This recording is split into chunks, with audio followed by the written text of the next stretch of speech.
সকাল সকাল মায়ের মন্দির দেখে এই ভিডিওটা শুরু করলাম। এটা হচ্ছে একটা দুর্গা মন্দির। আর আমরা আমি আর মেসোমশাই বেরিয়ে গেছি ভোর থেকে এই মর্নিং ওয়াকে। সামনে যাচ্ছে দেখো, এটা হচ্ছে আমার মেসোমশাই।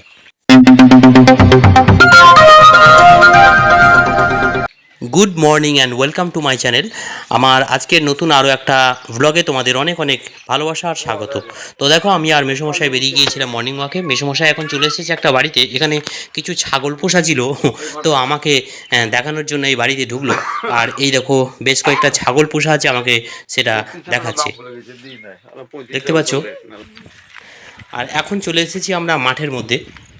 আমরা হাঁটন যাত্রা শুরু করেছি। আমরা হেঁটে হেঁটে একটা জায়গা যাব, সেটা হচ্ছে মেসোমশাইয়ের বাগান বাড়ি।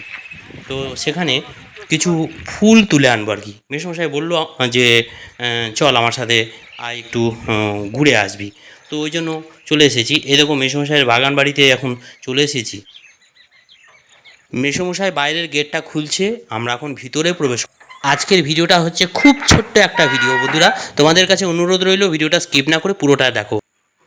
দেখো, আমি ভিতরে প্রবেশ করেছি। আর এই দেখো, ভিতরে একটা রুম ছিল। এখানে আগে রাত্রে থাকতো আর কি মেসো বা মেসোর ছেলে, মানে আমার ভাই, ওরা সব এসে রাত্রে থাকতো। কারণ এখানে দেশি মাগুরের চাষ করা হতো, তাই রাত্রে পাহারা দেওয়ার জন্য এখানে থাকতো। দেখো, খুব সুন্দর পরিবেশ। দেখো, চারিদিকে সবুজের সমারোহ, সুন্দর সুন্দর গাছের মাঝেও কিন্তু অনেক আগাছা জন্মে গেছে। দেখভালের মানুষ কম, দেখভালের অভাবে এখানে আগাছা। কুয়োটা দেখো কত গভীর, জলও আছে, অনেকটাই জল আছে। তো এগুলো সব ব্যবস্থা করা হয়েছিল আগে, কেননা এখানে দেশি মাগুরে চাষবাস করা হতো। মাঝির ছেলে মানে আমার ভাই হচ্ছে একটা জবের সূত্রে কলকাতা চলে গেছে, তো সেই কারণে আর এই চাষবাসগুলো সব বন্ধ হয়ে গেছে। এই যে গর্তগুলো দেখছো না, এই যে গর্তগুলো, তো এখানে মাগুরের চাষ করা হতো। এখানে বেশ কিছু ফল ও ফুলেরও গাছ আছে। তো বন্ধুরা, আজকের মতো আমি আমার এই ভিডিওটা শেষ করছি। দেখো, কত ছোট্ট একটা ভিডিও। এই ভিডিওটাও সম্পূর্ণ তোমরা কিন্তু অনেকেই দেখো না, আবার অনেকে আছো যারা ফুল ওয়াচ করো। তো যাই হোক, আমার আজকের এই ছোট্ট মিনি ব্লগ যাকে বলে আর কি, কেমন লাগলো ভিডিওটা তোমরা অবশ্যই কমেন্ট করে জানিও। আর ভিডিওতে লাইক করে দিও, ঠিক আছে।